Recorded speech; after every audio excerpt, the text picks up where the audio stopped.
Bonjour, ici Zahab. Welcome to Pas sorti du bois.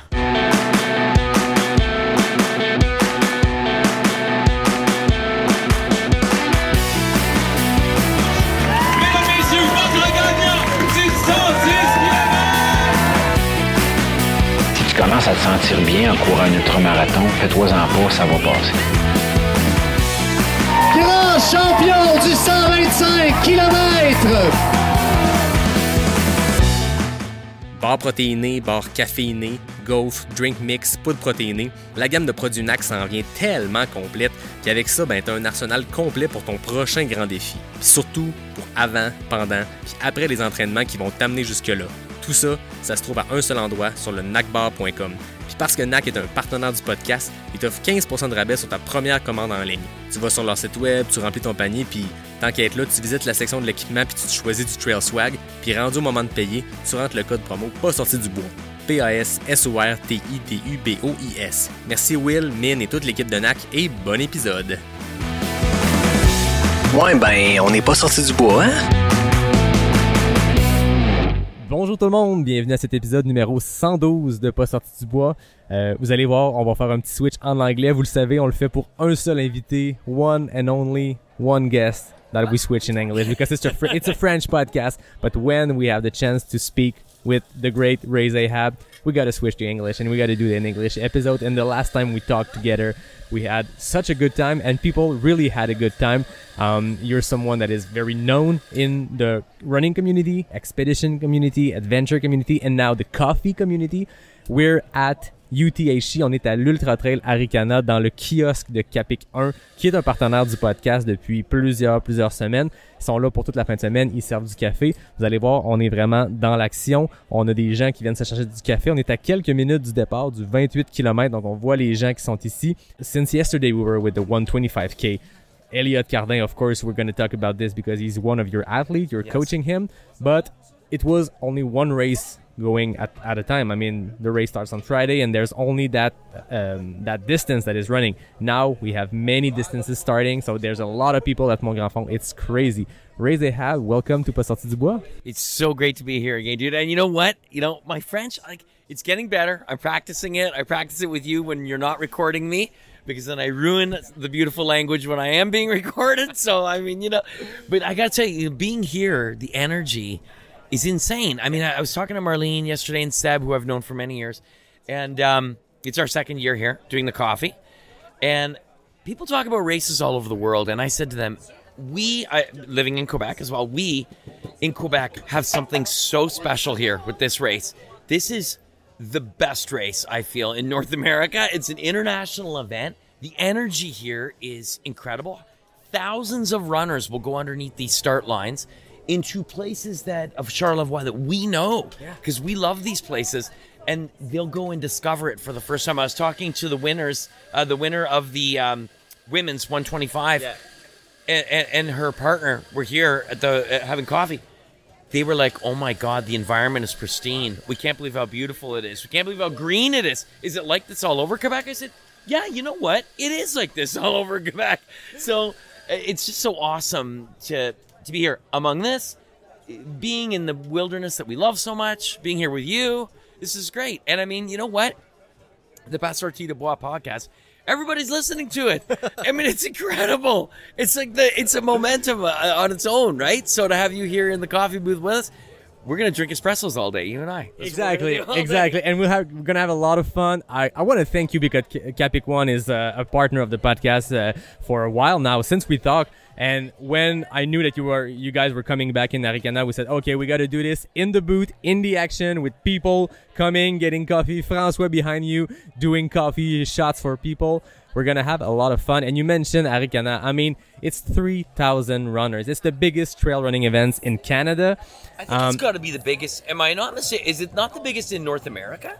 Because maybe. I mean, we got to double check. We got to double check this fact, but it's 3,000 people that gonna start these races, and almost as much will finish these races.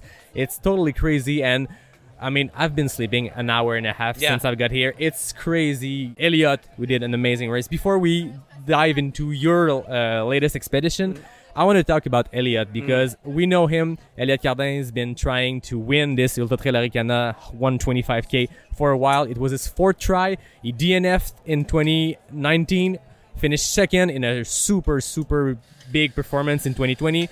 Then last year, DNF again. And now he came and he won. You're his coach. Tell me about that. What Arikana means to him. So I got to tell you, for starters, anybody that doesn't know Elliot Cardin, look him up. Anybody that does know him knows what I'm talking about when I say one of the sweetest, kindest. You meet people in your life that you look in their eyes and they have a good soul. That's Elliot. He has a good soul. And you want only the best for him, you know? And when we were here last year and, you know, I saw what had happened last year and I could see that he was not himself. He's like this guy that we all believe in so much, but he wasn't himself and he wasn't feeling it. And, you know, I'm never too busy we're all busy people, but my life is very busy right now with my own expeditions, with Impossible to Possible, with our foundation, with Québécois. But there's a couple of people that I've been coaching. It's not my profession anymore. I used to coach a lot, but I said, Elliot, I would be an honor to work with you, and let's get back to where you were at Black Canyons earlier in the year, right? Yeah. And so he, you know what we did? He started to learn how to breathe again and lose the anxiety of being on the trails. Because I think nowadays, for a top performer like Elliot or any of the people that we know that are performing at such a high level, there's a new level of anxiety that can be associated with that. And they put it on themselves, the runners, but also it's not implied, but through social media and everything else, I mean, there's an expectation. And the expectations are heavy, like a weight on someone's shoulders. And so learning to breathe through that and just get back to the basics. He steadily climbed throughout the year. We had a series of goals. He achieved one goal after the other. QMT, if anybody followed his performance in the 50K, the strategy was be the hunter, Elliot. Don't be the hunted. Run people down in the second half. And he did it. He delivered big time. Yeah. And I was in Death Valley coming back from a trip, crossing Death Valley, and I was in LA trying to refresh the thing during the QMT to see where, and I'm like, oh my God, he's like 8th. Oh my God, he's 5th. Oh my God, he's 3rd. Yeah, he was playing Pac-Man. He was literally playing Pac-Man. And we know Elliot as someone, I often compare him to Jim Wamsley. I think it's a good comparison. But the fact that Elliot is always going 110%. Yes. And all the races I've seen him done, it's always 110%, start from the gun, and then explode when it's hard or win with a tremendous performance. And 1 out of 2 times, one happened, and then the next day had a tough performance, but he was always going super intense. And then QMT, he did something totally different that we haven't seen him, which is being the hunter and not the hunted. So it's interesting. And then following that, he was going for UTHC. He knew that race. What did you bring him to do different this year? So we looked at things long term, and we only discussed things, and I don't want to get this too complicated, and I hope I explain it right, but we looked at things, his long-term goal, UTHC, but I had him focus only on QMT and this idea of quote-unquote a negative split. I don't know if the time was actually a negative split, but mentally a negative split, that he's going to run faster, run everyone down in the second half, catch up to everyone, pass. UTHC, I wanted him coming in with a free mind saying, you know what, you proved in QMT, and you've proved to yourself, because he's done some other things in training, FKTs and stuff, you can run the second half as well as the first half and maybe faster. You can perform in the end. So instead of entering the race, many of us do. I used to race when I was racing ultras before expeditions. We go in and we think, shit, what am I going to do in the second half, right? Like, can I make it through? If I can get... With Elliot, the mental shift was, at the when you get to, I want you looking forward to the second half, right? Looking forward to it mentally. So although in this race he struggled a bit, and you know, he verbalized to many people, you know, how mentally difficult it was.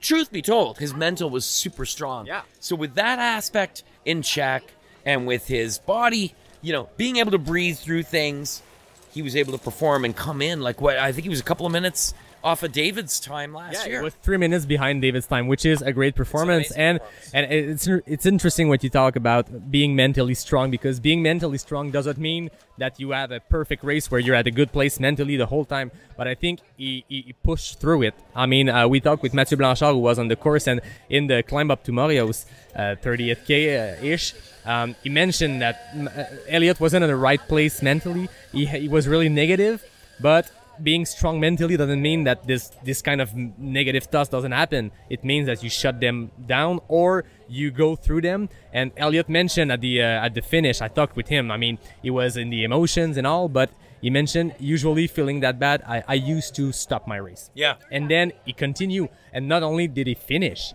he fucking win the thing. Yeah, you win it's it. crazy. Exactly. And that's the point. I've been on my hands and knees in a desert, in a sandstorm, or I've been sitting on my sled in the Arctic saying, what the frig am I doing? Like, I'm out. I cannot do this, right? Yeah. But then you get up and you continue because it's that little flame that's deep inside you. I said many years ago when I finished running across the Sahara, 90% mental, the other 10% is all in the head. It's 100% a mental game. And yes, we all have different ways of expressing ourselves. Not all of us are going to go out and say, I'm carrying a dozen roses with me. I'm so friggin' happy to be running up Memorial. Other people are going to, I hate this, I hate this, I hate this, right? But inside, he's just verbalizing. He's just diffusing gas, right? Inside, he's keeping it together, and he's going after it. And he knows deep down inside. So we all have different ways of expressing ourselves, right? Yeah. Elliott has his own way of expressing himself. He does his thing, and he did his thing. Exactly, and he's 100% transparent. He's 100% transparent, and I think that's what we like about him, is that when it's going bad, when he's having injuries, he externalizes it. He talks about it, and this is a good thing, because social media, you mentioned it, can add a lot of pressure to many people, but I think to young athletes like Elliott, it brings a lot of pressure to be out there. But Elliott, and we've seen Yannick Vézina, who I just saw her pass, people that are elites of our sport that have discussed about negative things, about injuries, dealing with injuries, and that's a good thing. It's not a good thing to be injured, but it's a good thing about being able to talk about it and not just say, I'm going to post a nice selfie and pretend that everything's going well. No, I'm injured, I'm pissed off, but here's how I feel, and it's okay, and it's normal. It's totally normal, and I think we all have different ways of expressing ourselves, and some people may express themselves, that energy, that stress, that anxiety, in a way that you're laughing. But others may verbalize it in, this is shit. And so everybody's got a different way of expressing themselves. Yeah. Joiny's a perfect example. She hasn't had a perfect year, but she's got the talent to go out and win anything that she enters. Her engine is huge. And it's a matter of just saying, I'm going to take my time. I'm going to come out. I'm going to do these things. I'm going to enjoy it. I'm going to train. I'm going to prepare. And I'm going to do the best I can. And things will come back. And she's on the path backwards, right? On the path back, to where she was. So, everybody's got different ways of dealing and adapting. But I think in our sport, the most important thing is to know that we are in a community. What makes our sport so unique, if you're an NHL hockey player, you're playing, and you get injured and you're off the ice, well, you're out. And you might be over. But in this sport, redemption is king. Yeah. Everybody can redeem themselves at one point or another. And redemption doesn't necessarily mean having to go out and win a race. It means achieving whatever your goal is, finishing. I have a very close friend who was doing the 125. His goal was to go as far as he could, pain-free, and make it through from a prior injury that he had. And you know what? He had to pull the plug yesterday at about 35K. He was on cloud nine in the sense that no pain. Yeah. And he got through to a point that he was happy with, and he pulled it. Everybody has different goals. It's achieving those goals, right? Yeah. Whatever they are. It's always relative. It's a relative thing. Yeah. Before we dive into your own expedition, because you did some amazing things this summer, there's something, because we talked about Joanie, I just saw her, and I had a discussion with her earlier this week, and I just want to show people who Zahab is, because you're an amazing athlete, you're a speaker, you're an entrepreneur. We listen to you. I know that everybody that listens the first episode was writing to me, who's this guy? It's amazing how you can, inspire people with your experience and the way you explain stuff. But there's a part of you that people might not know, but I suspect that you have 36 hours a day, which all of us mortals have 24 hours. I feel that you do a lot of things, and you're an entrepreneur, you have a foundation, you do expeditions, you're coaching, and there's a lot of people that you are close that you keep on talking. I was talking to Joanie, hey, Ray, I talk to him once a month, and he's so nice, and I every time I speak with you on the phone, I feel better after. And Joanie tell me, I do the same. And I feel that there's a lot of people that are not your client as a coach, that are just people surrounding you that you inspire, but you take the time. You're a really, really human person. I just wanted to say to the whole world that listening to Pas sorti du bois, this is who Ray Zahab is. And it's not something that you see in a podcast. We don't hear that. You're not going to mention it because you're super humble, but you take the time with so many people, and people come in, get a coffee, and I'm sure they leave inspired because you have this capacity to just, I don't know, share something. There's a really special bond around you, a special aura around you. So I just wanted to let you know. Listen, dude, I appreciate that. And we became buddies right away when we started doing this. We talked. I poked you on Instagram. I said, you want to do an episode? Okay. And then we became friends. Well, I have to tell you, and you're too kind, but I'll be honest with you. I volunteer my time helping where I can and giving back to my community where I can, because truth be told, I'm very fortunate that my profession is exploration, that I've been able to make a living from doing what I love to do. Hey, I'm not a rich man in money, but in experiences, I'm vastly wealthy. And I've been able to, create a foundation, Impossible to Possible, take kids on expeditions. My volunteer life with that is awesome. So I feel karmically like it's a circle. We got to give back where we can. And it's not that that it's an effort for me. I love being around people in our community, and I love sharing knowledge wherever I can and whenever it's appreciated, in whatever capacity. Like, the other day you saw, I sent you this link. I'm working with Apple Watch. I have been for some time. Behind the scenes, it's been killing me.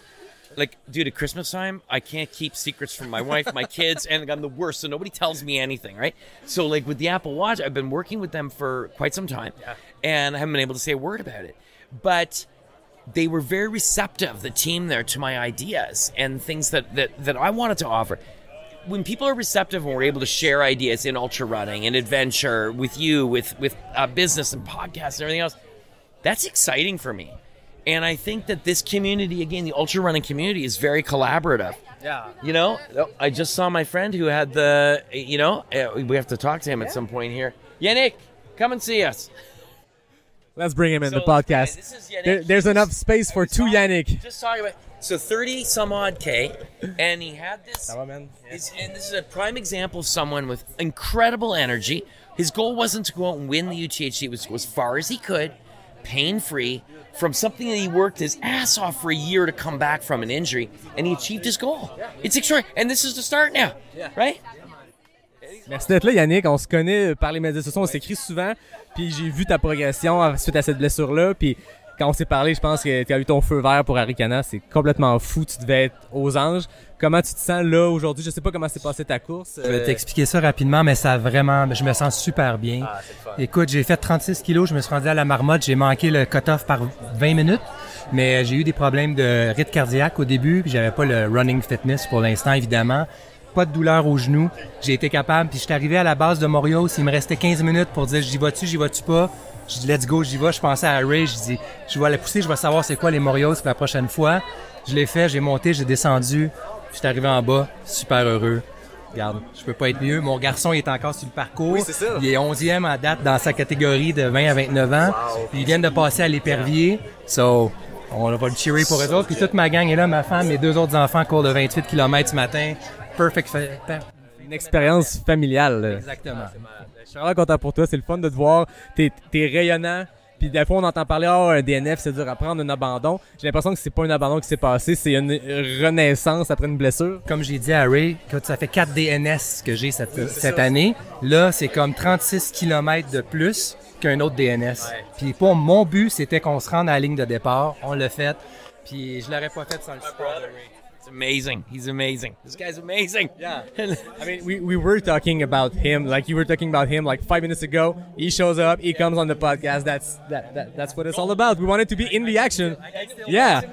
Ceux qui le voient pas parce qu'ils le regardent pas en vidéo, Yannick a les jambes très fraîches pour un gars qui revient de 36 km dans les montagnes. Je vous laisse continuer. Merci beaucoup, ça fait plaisir. On s'en reparle. See you in a bit, brother. All right, I want to get the download. Yeah, so as you were talking there about, you you're involved with so many people this way. So Yannick seems to be a great example. To come back from what he came back from his injuries, and to see him, you know what it's like. Yeah. Everybody on this podcast knows what it's like when they can't run. When you have an injury and you can't run, it's what we all do. We all love it. I mean, I do different things. I ski across the Arctic, or I run across the desert. But running is it. Running is it. I want to put my shoes on. I want to go running, and that's it. For him now, he can do it. He knows now. He proved to himself in the UTHC, his injury is gone, and he's able to run post-surgery. So it's freedom. I mean, we love to do races, we love to do big goals, but once you're injured and once you can't run, I mean, events, races doesn't mean shit. Yeah. You just want to go out and run in the woods, and then the first time you achieve that, it's a liberation, it's freedom. Absolutely. Yeah. We haven't talked about Impossible to Possible and with Québécois and everything, because you came on the podcast. We had that discussion. Yes. So if people are listening and they're not sure, who's Raise Zahab or what's Impossible to Possible, go on and listen to that first episode. But I want to talk about your expedition, because you have crossed many times the Death Valley National Park, but you did something out of this world this summer. Talk about that expedition. Well, yeah, so I've been north-south. I did the first north-south crossing of Death Valley National Park in 2011, middle of summer. So you know me. Brief synopsis for your listeners. I love being in the deserts around the world in the middle of summer, if possible, and I love being in the Arctic in the middle of winter on expeditions. Desert expeditions, I go with a little bit of support. Arctic expeditions, I go completely self-contained or unsupported. It's the best way to travel in the Arctic. So this trip in Death Valley, I knew it was going to probably be one of the last times I'm in Death Valley. And I decided that what I wanted to do is cross Death Valley at its widest point, west to east. And so I went with my buddy Stefano Gregoretti, who's here in the booth with us from Italy. He's here from Riccione, Italy. And we've done many projects together. We ran 2,000 kilometers across the Namib Desert in summer 2018. We crossed Kamchatka, 20 days unsupported, in the middle of winter in 2019, and among other projects. And we set the goal to cross Death Valley virtually more or less nonstop over the course of 48 hours. So we would have to go up over 7,500 feet at 120 degrees Fahrenheit, down below sea level, cross country through the valley, crossing alluvial fans, rocks, blah, blah, blah, bushwhacking, the whole 9 yards, and then climb out the other side 5,000 feet, descend to 3,000. And dude, I've had a lot of bad stuff happen on expeditions and adventures, but this was one of those times where, and people know this, people will be able to relate to this, where you go out for a trail run, and occasionally your feet are heavy when you're on the technical trails. You're like, fuck, I'm tripping over like a pebble. How am I tripping over this pebble? And then other times you go out, and it's the gnarliest terrain you've ever been in your life, and you're acing it, and you're like, okay, I don't know how I just did that. What the hell's going on? It was like that in Death Valley. I could not make a bad navigational decision. We came upon a series of slot canyons, and we were 30 kilometers between resupplies. So we were carrying 5 to 6 liters of hydration with us at a time and drinking another 2 liters at each 30-kilometer resupply. And getting to those resupplies when it's 120 degrees Fahrenheit and you're navigating cross-country and the rocks are all reflecting heat back at your body, you can't make an error. You're faced with 2 or 3 different canyons that you can go down. The bearing is all the same. They're all going in the right direction. Which one do you pick? You stand there and go, oh, they're all going the right way. Let's take this one. And then we go, and it's the right one. And it just got to a point where, when Stefano and I crossed the middle of the valley, coming out of an alluvial fan in the middle of the night, crossing the middle of Death Valley, I said, dude, I don't even need a GPS. I knew where the moon was. I knew where the mountain range was. I knew the general direction of where we were going. I said, let's just hit it. 23 kilometers in a straight line across sand dunes and bush in the pitch black based on where the moon was positioned, and we made it there. And I was like, no, man, this doesn't happen all the time. And so instead of it taking that 48-hour time allotment that we gave ourselves, we were done in like 34 and change. We were so stoked about that. And further to that, what we did was the entire time, when you're using electronics, sometimes things don't go well, right? We had devices with us to record humidity, relative humidity, temperature, I think mean temperature, the entire time associated to our GPS track for use in a future youth expedition with Impossible to Possible. Okay. It's going to be about desertification and climate change. And I thought, there's no way we were able to collect all the data. Like the devices would have cut out in the heat or something. No, we got the data for the whole way. No gaps in the data. So everything went well. You know, it was crazy. These kind of expedition, I feel like it's never going perfect, and you feel that this one was almost perfect. It just went so well that let's put it this way: there is no perfection, but I have no complaints. You know, and I mean, you know, you're dehydrated, you're beat up, you're burned, you're scorched, you know, but we got it done. You know. Yeah, it's crazy. And that Death Valley, you have I don't want to say obsession is negative, but you've been there many times. You've crossed it. Are you the first person to cross it in 3 different directions? Was it I don't know. That's a good like question. north south I and know east this. west Like and north south. So when Will and I did it in 2011, Will Laughlin and I went north south in 2011. We were like more or less the first to take a succinct line, you know, from the complete north to the complete south. But the point was we did it in the middle of summer, so we had to go with support. But many people have gone in winter, which it's very difficult, but you can go unsupported. In winter, you can carry everything because you need less water when it's, you know, 70 degrees Fahrenheit, and there's, you know, springs that you can filter from. So, you know, but I like being there in the summer. And, you know, any of the deserts that I've crossed in the summer, to the tune now of close to 20,000 kilometers that I ran, when I wasn't connecting with schools on this one, but I was collecting the data, as I mentioned, because kids aren't in school in July. But when I'm in these deserts, we're usually patched into a school. And if you can get a photo of what that sky looks like, you should see the time lapses. Maybe you've seen them on my social media. The time lapses from this year that will be used for schools and available to schools of what a desert sky looks like in the middle of summer is extraordinary. Everything looks different in the desert in summer, just like it looks different in the Arctic in winter. When you only have 3 or 4 hours of daylight a day, you, as a film person who makes film as well, knows magic hour is a special time. Well, in the Arctic, it's perpetual magic hour in the winter. It's incredible. And so it looks so amazing. So students are immersed in the experience. You know? Exactly. And there's that part of your journey is that you never seem to do an expedition just for the sake of doing that expedition. There's always this impossible to possible part of it. And explain how it came that I'm going to do expedition, but I'm going to make it beneficial, like people Yes. were going to benefit from that. Well, Young you know, youth. and as you mentioned, like, you know, people can go back in time and find the previous podcasts that you and I did. So I won't re-bore people that have already heard and say this guy talks too much, because I talk a lot. But look, at the bottom line, I do 3 things. I go on expeditions, professionally, exploration. That's my job. Then I have the foundation, Impossible to Possible, where we take kids on expeditions around the world that are learning based. It's totally free. All of us are volunteers in the organization. No one gets paid. And then the third part is Capic One. We're standing here today. We guide people. Stefano and I are guiding a group of people across Baffin Island next week, and we do coffee. Those 3 things are interconnected. But since the beginning, me doing expeditions, since I ran across the Sahara, 7,500 Ks, you know, in 2006 through 2007, that expedition was connected through National Geographic live website, and schools were utilizing that live website and it was semi-live. So the technology wasn't as it is today. I saw the power of the film Running the Sahara and the website to schools, and how the power of connecting an adventure to education. I thought, man, there's a good way to talk to students here.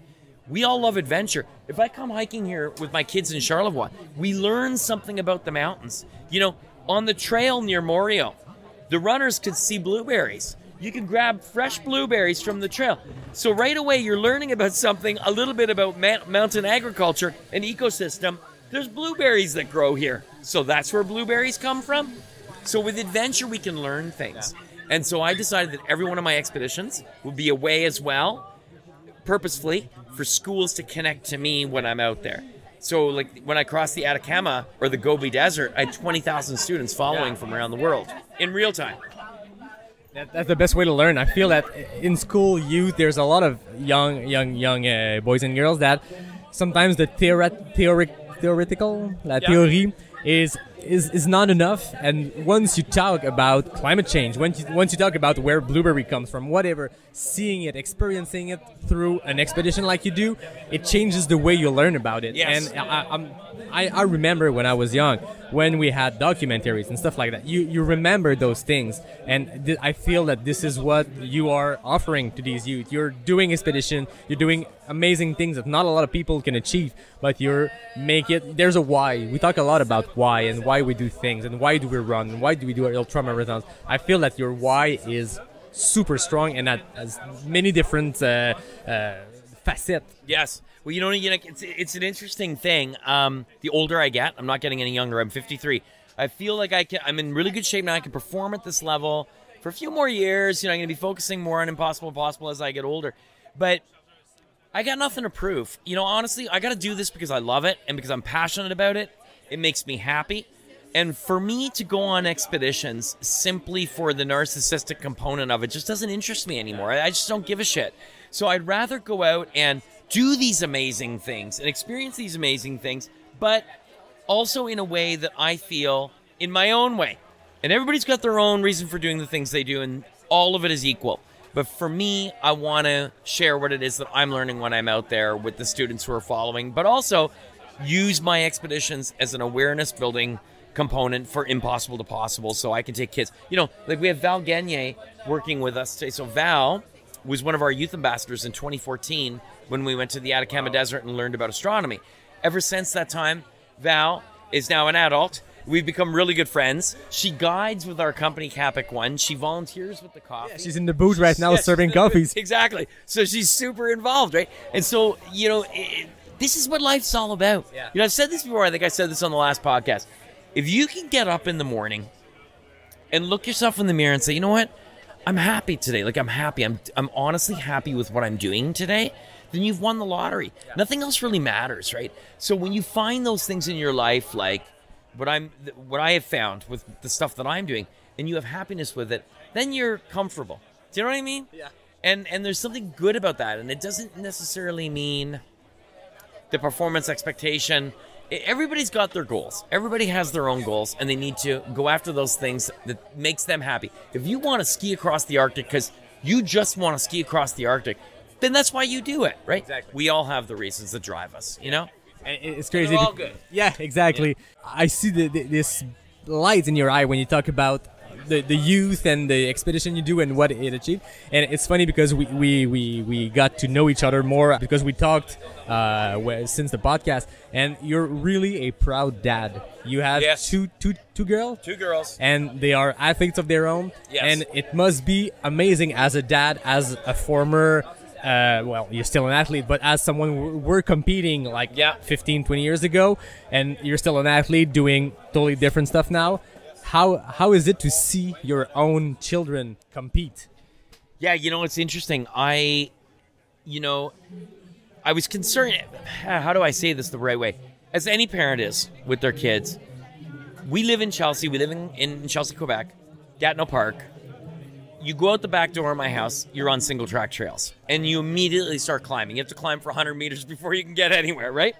And so from the time that my girls were babies, we'd have one in the baby carrier. My wife's an ultra runner as well. We have one in the baby carrier, one holding the hand, and we would climb up the rocks. And they would fall and they'd bang their knees and all this stuff. And even sometimes if Kathy wasn't with me and I was on the trails, they'd bang their heads on the rocks. I'd be freaking out like she's going to kill me when she gets home. But anyhow, we go and do these things with our kids and we immerse them in the outdoors. And our feeling as parents was we wanted to give them whatever experiences they wanted in the outdoors, because what the outdoors has given me, us as a family, is so much. As you know, being outside and having the opportunity, accessibility to being outside is a gift. It's something to be taken advantage of. I grew up on a farm and it was amazing being outside all the time. So I want my kids to have the same thing. Okay, so fast forward. Now they're discovered. They do sprint kayak, sprint canoe in the summer. I have no interest in going in the water in a boat that's so tippy. The boat's a foot wide.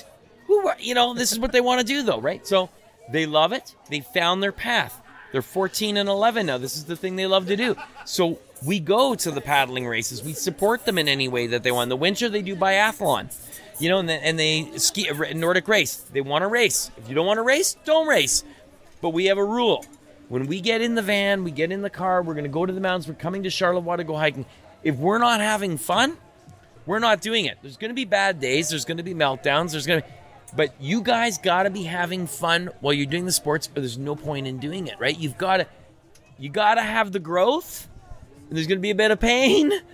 But at the same time, overwhelmingly, the emotion must be a positive one. Yeah. And so, to answer your question the longest way possible, I'm super proud of them, and I love the fact that they want to compete, but it's got to be on their terms. And as long as they want to, and as much as they want to compete and sprint kayak, sprint canoe, I'll be there to support them, 100%. And I like the fact that fun is the number one goal, and young people, any people, are good to put pressures on themselves. Yeah. And youth even more.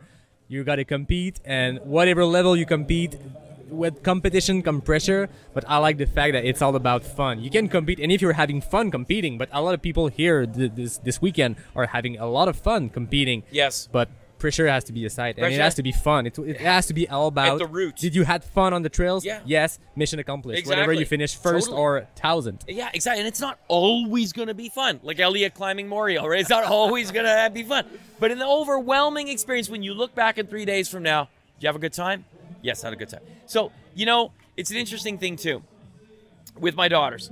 People see on social media, I post photos of my family, videos of my girls running, and I'll get messages, oh my God, your kids are always out there and they're always having fun. And I'm like, you know what? Social media is so unrealistic, because I got to tell you something.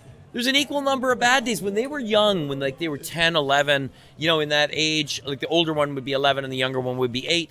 And we'd be up on the trails and there'd be meltdowns. I'd say, guys, we're not doing this. What do you want to do? If you don't want to be out on the trails, what do you want to do? Daddy, we want to go home. Okay, let's go home. And then we play Barbies for the rest of the afternoon or Legos. I don't care. As long as you guys are digging what you're doing at the time. Then the next time they want to go out. So it's about giving opportunity, ebb and flow. We, as adults, put expectations on ourselves that every time it's got to be perfect. Not every run's going to be perfect. Not every experience is going to be perfect. But overarching, it's got to be a good thing. Or you should, instead of trail running, maybe we should be doing baseball or something. You know what I mean? Like you gotta love it. Exactly, and we always have bad days. It happens, and I don't like it when it happens, but when it happens, and I have a plan. I had to do 1,000 meters of elevation today. I had to do intervals or whatever.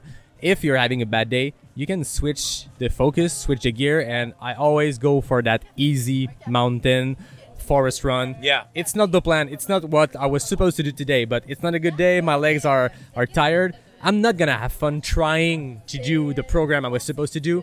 Let's just throw out the window and have fun in the mountains. And that's for race. That's for running for me. But I mean, it's also about everything. I agree with you what you're saying, and it's also like the goals that we set for ourselves, right? And the things that we want to do. I've done expeditions like the running the Sahara, or we set the world record going to the South Pole, or unsupported, or crossing the Atacama Desert. These are big, lofty projects that they'll get a lot of attention, let's say media-wise or whatever. But you know what? It's the passion projects. I'm doing a project this winter in the Canadian Arctic, something I've always wanted to do, that my Inuit friends have told me about, that it's just a completely new area that I've never explored, and I'm super stoked. But is it going to mean something to anybody else necessarily?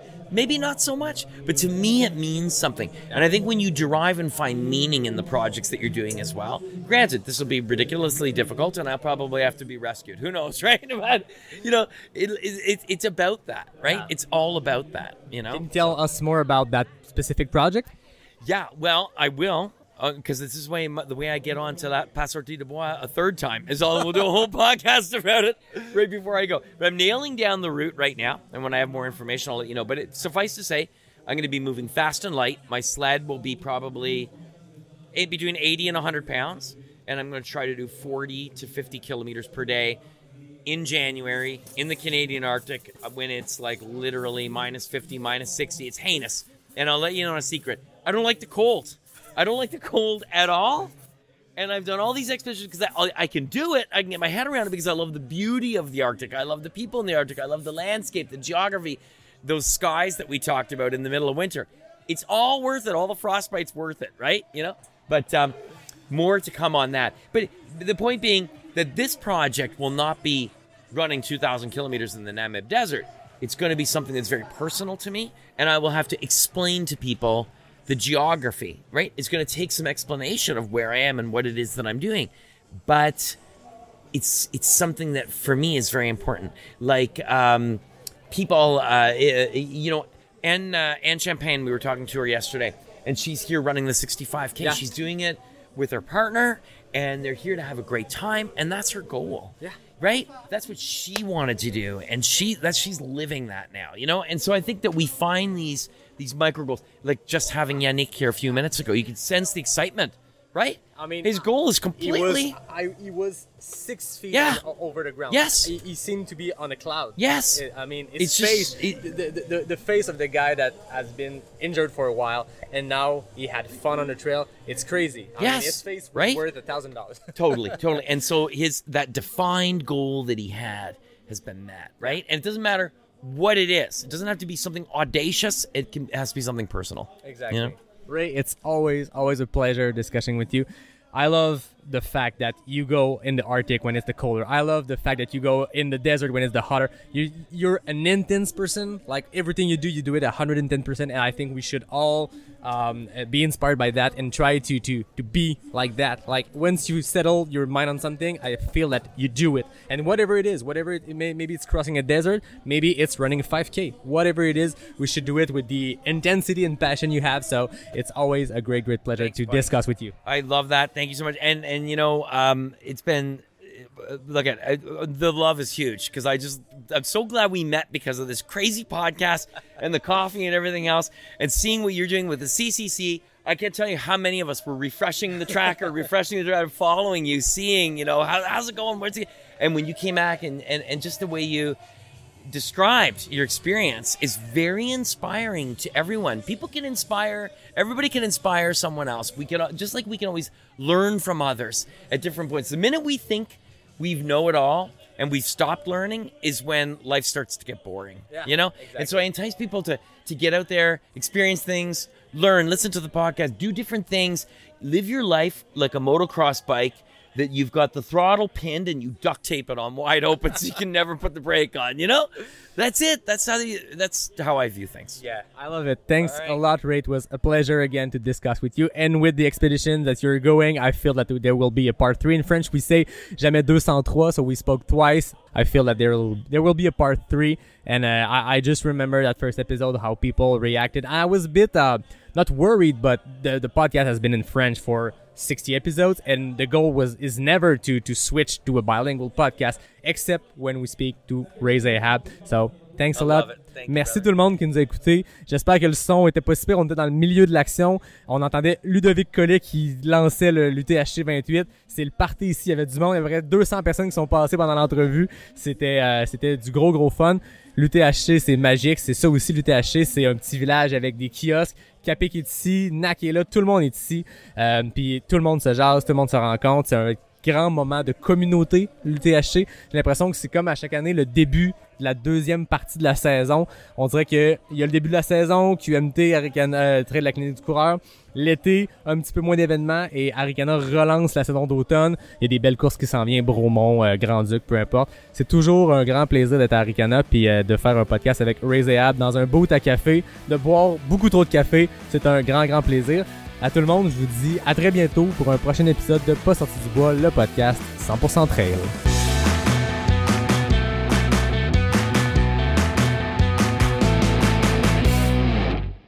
That's it. Awesome, brother. This is great. Always a I pleasure. love it. We do this good chats, you know? We gotta, you know, we should do a call this one. French and English. Yeah, totally. We should get some guests on. You ask questions in French, I ask them in English, and then we have like Yeah, and I know we have multilingual great for- contacts, so we could. We should totally do it. We should totally Yeah, do it. yeah, Okay, of course. I've got some ideas. Yeah.